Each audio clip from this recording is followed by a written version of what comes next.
हे शिव शंभो महाप्रभु धवलेश्वराय नमः। दीपं यदि परम ब्रह्म दीपं यदि जनार्दन दीपहरतु मे पापो पूजा दीप नमस्तुते।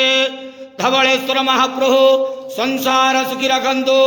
आज शुभ शनिवार रे समस्त श्रद्धालु भक्त मान को आशीर्वाद करंतु। मनस्कामना पूर्ण करंतु। कर्म क्षेत्र उन्नति करंतु। ग्रहरिष्ट खंडन करंतु। जगतर मंगल करंतु। विश्वर कल्याण करंतु। आपणकर नाम प्रकाश करंतु।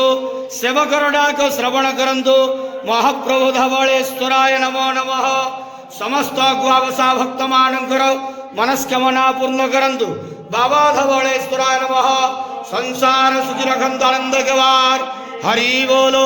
आज शुभ शनिवार रे समस्त श्रद्धालु भक्त मान को आशीर्वाद करंतु आनंद केवार हरि बोलो। महाप्रभु धवलेश्वराय नमो नमः।